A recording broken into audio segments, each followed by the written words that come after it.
Assalamualaikum warahmatullahi wabarakatuh. Selamat sore adik-adik mahasiswa semester genap. Apa kabar? Semoga tetap sehat dan tetap semangat.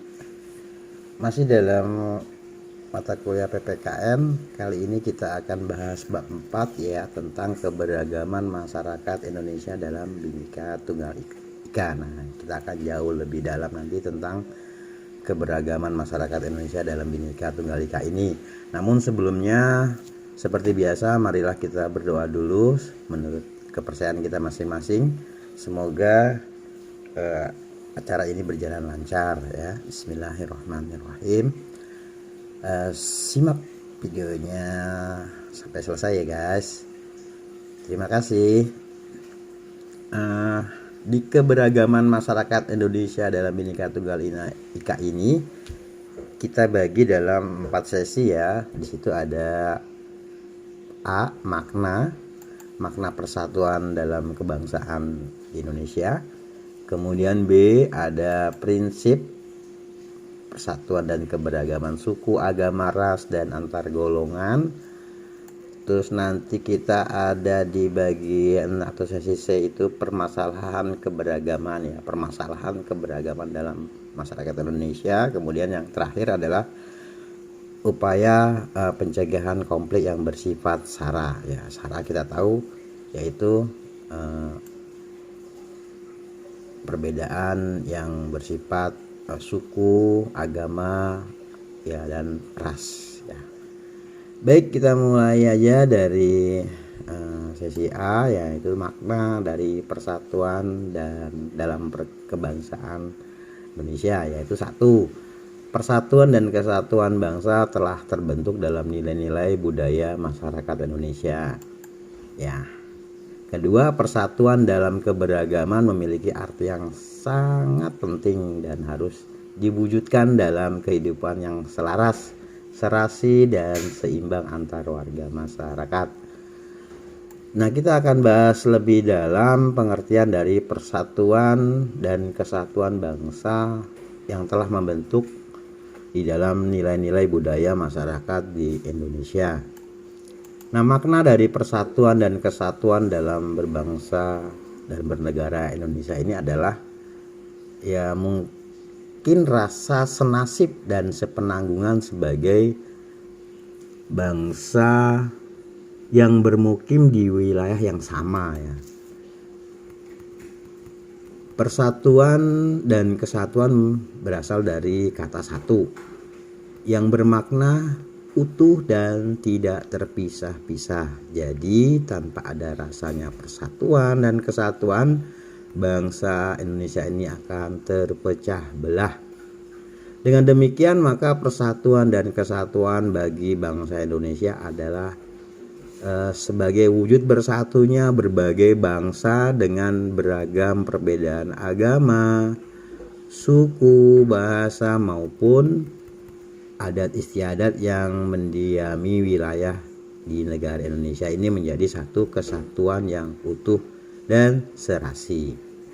Ini dari makna persatuan dan kesatuan bangsa Indonesia yang terbentuk dalam nilai-nilai budaya masyarakat Indonesia. Nah, kita pengen tahu juga nih apa nilai-nilai budaya dalam masyarakat Indonesia itu.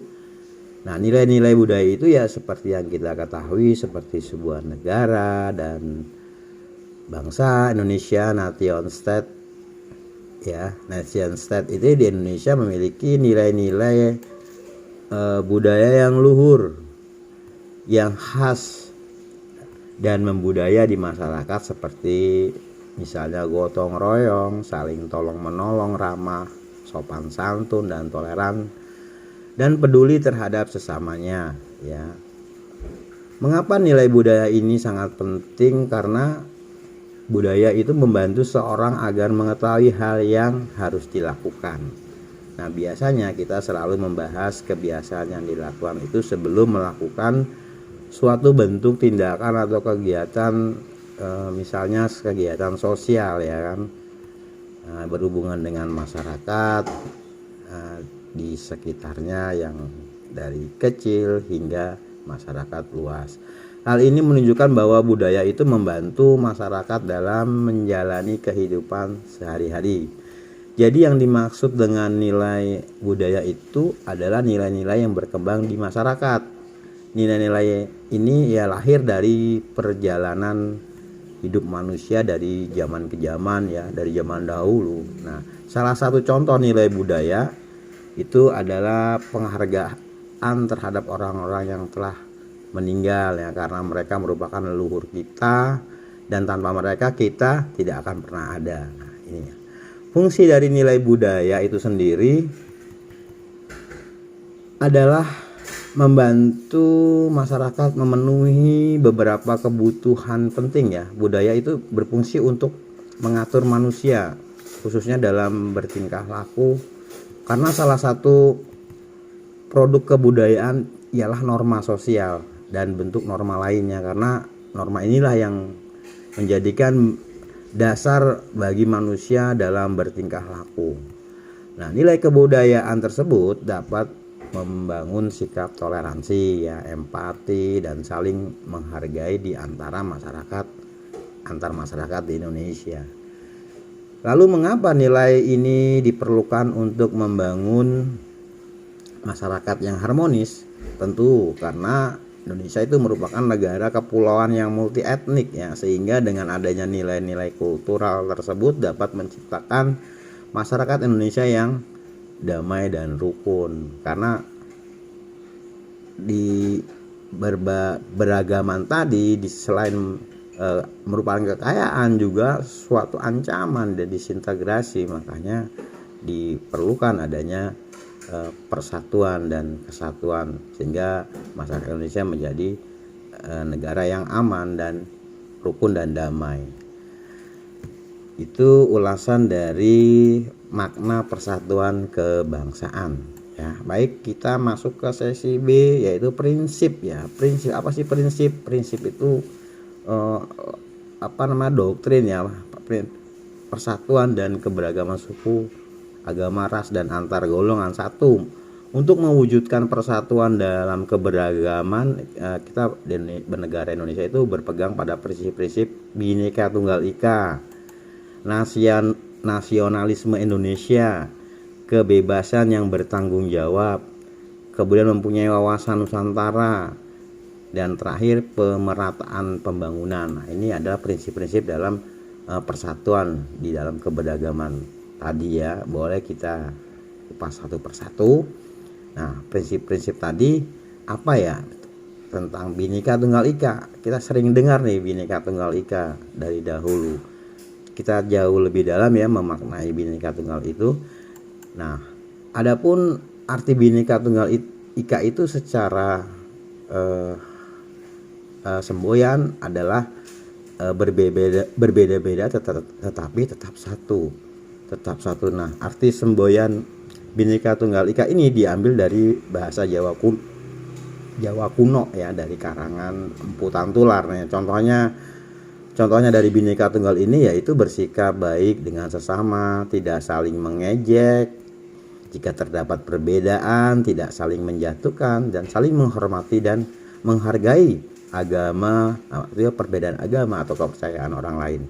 Nah, memberikan kesempatan orang lain untuk beribadah sesuai dengan agama dan kepercayaannya masing-masing. Kemudian saling membantu antar sesama tanpa memandang perbedaan satu sama lain. Nah, tujuannya adalah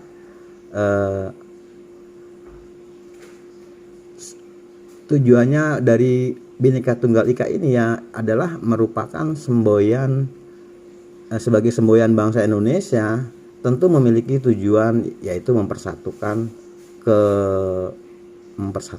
keanekaragaman ya yang ada di Indonesia, sehingga dengan semboyan ini bisa mencegah terjadinya konflik dalam kehidupan pribadi di dalam masyarakat luas atau kelompok ya. Ciri-cirinya tuh kita lihat di Indonesia ini adanya persamaan dan kewajiban bagi setiap warga negara, tidak dibeda-bedakan ya, satu suku, bangsa, agama, ras dan golongan itu tidak beda-bedakan, tidak adanya rasialisme ya. Rasialisme itu ya paham yang menganggap rasa itu atau sukunya yang paling unggul, yang tidak ada diskriminatif, yaitu diskriminatif itu membeda-bedakan manusia dalam kehidupan bermasyarakat ya, berbangsa dan bernegara.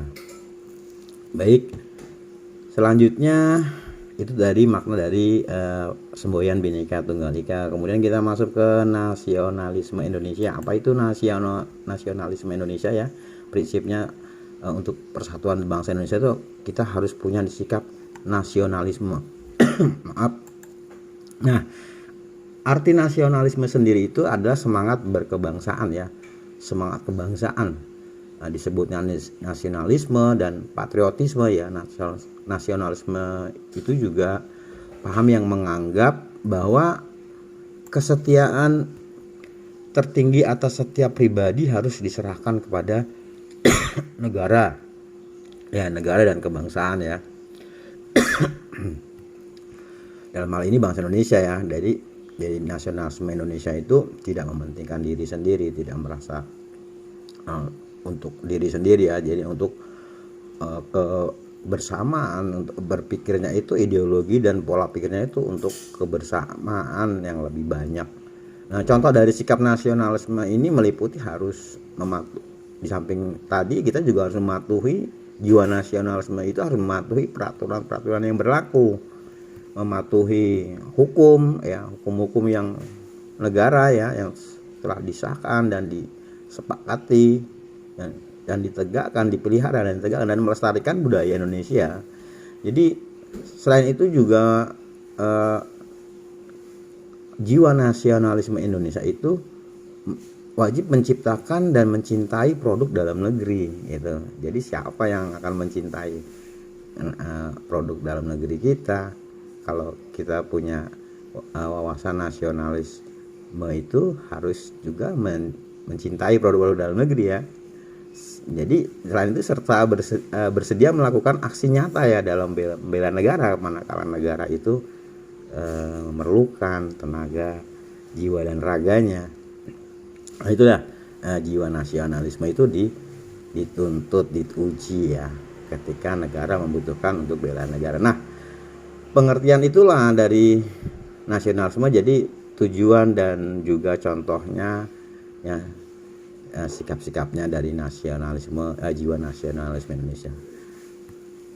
Jadi intinya tujuannya berjiwa nasionalisme itu ya, itu menjamin kemauan dan kekuatan dan mempertahankan masyarakat nasionalis itu melawan musuh dari luar ya, sehingga melahirkan semangat dan rela berkorban untuk bela negara, menghilangkan ekstremisme ya. Ekstremis itu tuntutan yang berlebihan, ekstrim, tuntutan yang berlebihan dari warga negara ya. Kita sebagai warga negara itu tidak boleh menuntut yang berlebihan ya, karena ya sebagai warga negara itu tidak boleh ekstrim gitu ya kan, karena sudah ada yang mengatur dan kita percayakan sebenarnya kepada pimpinan dan pihak-pihak yang telah diberi mandat ya, dapat ya. Kemudian jiwa nasionalisme ini Indonesia ini juga dapat mempererat tali persatuan antar masyarakat. Nah, prinsip yang mewujudkan persatuan dan dalam keberagaman tadi juga bisa dilakukan dengan kebebasan yang bertanggung jawab ya. Ini apa arti kebebasan yang bertanggung jawab? Bebas tapi bertanggung jawab. Kalau Pak Yuli mengutip dari literasi makna persatuan dan kesatuan bangsa oleh Kurniawati ya, dicetak tahun 2019 ya, halaman 53. Makna dari prinsip kebebasan yang bertanggung jawab adalah mendapatkan kebebasan tetapi tetap memperhatikan ketentuan hukum yang berlaku di Indonesia. Atau bisa dikatakan juga bahwa bebas untuk menulis, memberikan kritikan, namun kebebasan tersebut tidak menyudutkan suatu pihak tertentu ya, namun kritikan tadi memberikan jalan keluar atas suatu permasalahan yang kita kritik tersebut. Nah, contohnya misalnya saat kita diperbolehkan bermain, ya kita sebagai pelajar ya, sebagai generasi muda ya, kita diperbolehkan bermain, tapi janganlah bermain itu dengan tidak terkontrol. Nah, artinya mengganggu yang lain, tidak bertanggung jawab. Nah, akibatnya dengan sikap ini kalau tidak terkontrol akan mengganggu lainnya, tugas lainnya. Nah, kalau kita bertanggung jawab, kita mempunyai sikap tanggung jawab ya, seseorang itu juga akan dipercaya, akan dihormati dan dihargai oleh orang lain, begitupun suatu negara. Oke. Demikian tadi ulasan kebebasan yang bertanggung jawab. Nah, prinsip selanjutnya adalah kita harus punya wawasan Nusantara. Wawasan Nusantara itu apa? Nah, wawasan Nusantara itu bagaimana cara kita memandang bangsa Indonesia itu terhadap rakyat ya, bangsa, wilayah, negara kesatuan Republik Indonesia dan kesatuan NKRI yang meliputi darat, laut, dan udara di atasnya. Sebagai kesatuan politik, kesatuan sosial budaya, Soleksos Budhan Kam gitu, pertahanan keamanan. Nah, implementasinya wawasan Nusantara itu yaitu kita sikap cinta tanah air yang diwujudkan dengan sikap yang lebih mengutamakan kepentingan bangsa dan negara di atas kepentingan pribadi, golongan, agama ya, golongan dan agama atau suku atau ras ya. Ya, mewujudkan pembangunan bangsa dengan tindakan nyata dan prestasi ya, misalnya mengimplementasikan wawasan Nusantara itu di bidang ekonomi misalnya ya kan. Di bidang ekonomi terdapat pada pemanfaatan kekayaan alam di Indonesia sambil menjaga kelestarian lingkungan hidupnya ya kan, karena bukan hanya di era kita aja kita butuhkan, nanti setelah kita tiada, generasi berikutnya pun akan menikmati kelestarian lingkungan tadi ya. Nah, kekayaan dan letak geografis Indonesia yang strategis dapat dimanfaatkan dengan maksimal untuk pembangunan perekonomian negara Indonesia. Bagaimana menerapkan sikap berwawasan Nusantara ini? Misalnya ya dengan satu, menjadikan Pancasila sebagai pedoman hidup bermasyarakat, berbangsa dan bernegara. Kemudian yang kedua, menumbuhkan sikap nasionalisme dan cinta tanah air ya tadi ya, nasionalisme kita bahas tadi, cinta tanah air ya, sebagaimana tadi dijelaskan jiwa nasionalisme. Jadi ketiga, menghargai tiap perbedaan yang ada. Ini kita tuntas di rincian atau pengertian dari wawasan Nusantara. Kemudian yang terakhir adalah pemerataan pembangunan. Nah, jadi pemerataan pembangunan ini masuk dalam prinsip untuk sarana mempersatukan dan dalam keberagaman tadi ya. Karena pemerataan pembangunan itu adalah proses pemerataan untuk mengatasi masalah kesenjangan sosial dan memastikan pertumbuhan ekonomi itu ada, adil dan merata. Maksudnya semua orang mendapatkan hal yang dibutuhkannya sesuai dengan tingkat kebutuhan ya, tingkat kebutuhan individu masing-masing. Nah, pemerataan itu misalnya dalam bidang kesehatan, jadi sangat penting karena pelayanan jasa dalam kesehatan juga harus didistribusikan secara adil dan merata. Kemerataan dalam bidang ekonomi ya kan, dalam bidang pembangunan. Nah, dalam bidang pembangunan misalnya kesempatan kerja, mengupayakan program transmigrasi ya, percepatan pembangunan secara optimal, mengutamakan pengembangan wilayah tertinggal dan terpencil, kemudian membangun sarana dan prasarana wilayah-wilayah perbatasan negara yang terpencil, desa-desa terpencil ya, yang belum mempunyai sarana dan prasarana yang memadai, sehingga keadaan kampung desa itu tertinggal dari yang lainnya ya.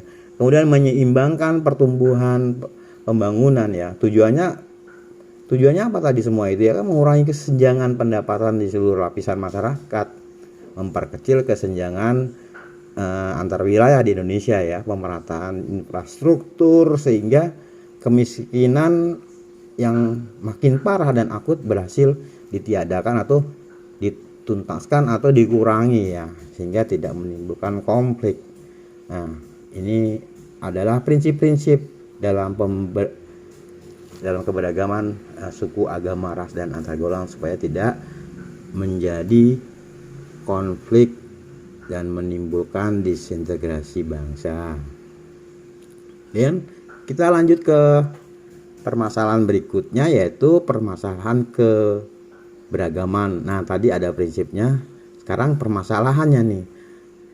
Permasalahannya itu di dalam masyarakat Indonesia ada satu, keberagaman bangsa Indonesia menjadi suku, bangsa, adat, istiadat, dan agama. Tadi kita sudah simak ya, tadi kita sudah jelaskan di atas. Kemudian keberagaman ini menjadi suatu kekuatan bagi tumbuhnya persatuan dan kesatuan bangsa ya. Kemudian namun keberagaman juga memiliki potensi timbulnya berbagai masalah dalam masyarakat. Betul ya.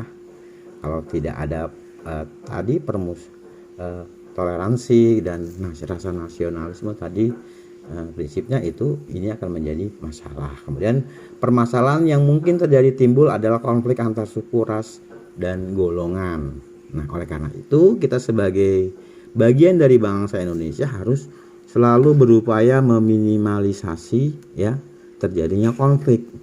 Nah, konflik antar suku ini maksudnya apa ya? Pertikaian atau perkelahian ya, tawuran antar suku yang adat yang berbeda ya. Konflik antar agama, misalnya pertikaian antara pemuka agama yang berbeda-beda dan saling mengejek, menjelek-jelekan. Nah, lalu konflik antar ras ya, misalnya perkelahian yang disebabkan perbedaan tujuan. Nah, konflik ras adalah konflik yang terjadi antara ras yang berbeda yang menyebabkan adanya perbedaan warna kulit yang didukung oleh perbedaan budaya dan adanya keinginan dari salah satu ras untuk menguasai ras lainnya karena masalah lebih unggul dan menganggap ras lainnya itu lebih rendah dari dan lebih lemah gitu dibanding ras yang menjadi rasnya. Jadi saling merendahkan, saling mengejek dan saling tidak menghargai. Ini menjadi konflik antar ras, yaitu konflik yang terjadi di antara kelompok ras yang berbeda karena adanya kepentingan dan bedanya kebudayaan yang saling berbenturan. Nah, konflik antar golongan ini bisa jadi karena persaingan antar kelompok dengan kelompok lain dengan alasan tertentu seperti perbedaan kepentingan, budaya, dan lain sebagainya. Nah, penyebab konflik antar suku seringkali dilandasi karena primordialisme ya, adanya isu hoak ya, misalnya juga kesenjangan ekonomi ya. Nah, kita juga masih banyak PR nih, kasus-kasus di Papua, kasus-kasus di Aceh ya, di mana situ kesenjangan ya. Kita bisa lihat bagaimana adanya emas di Irian Jaya, di Tembaga, di Papua sana, tetapi yang menikmati tidak mereka. Ini juga merupakan PR buat diselesaikan ya, lebih bijaksana. Kemudian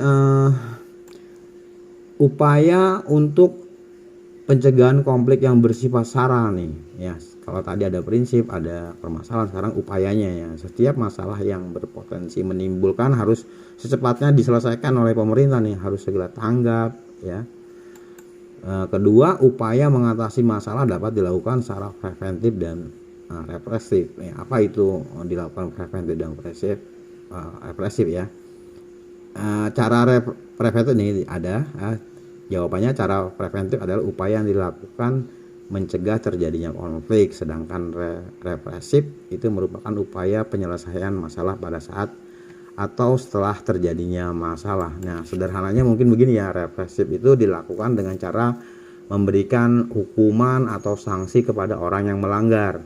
Nah, tindakan represif ini juga dilakukan untuk tujuan mencegah kemungkinan terulangnya kembali pelanggaran-pelanggaran terhadap norma dan nilai sosial yang berlaku dalam suatu kelompok masyarakat ya. Sedangkan upaya preventif itu dilakukan setelah untuk mencegah terjadinya konflik, yaitu pencegahan masalah tersebut, tindakan seperti tindakan pengendalian sosial untuk mencegah atau mengurangi kemungkinan terjadinya hal-hal yang tidak diinginkan di masa mendatang.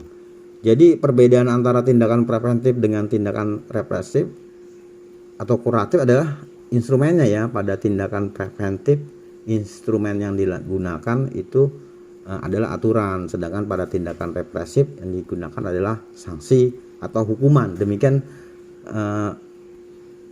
dibuat sedemikian sehingga bisa mencegah konflik yang bersifat sara tadi. Sedangkan represif lagi nih, kita sudah sampai selesai di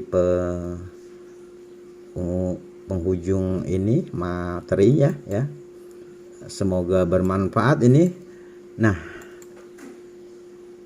demikian ya tadi ya mata kuliah PPKN dengan materi keberagaman masyarakat Indonesia dalam Bhinneka Tunggal Ika. Semoga bermanfaat.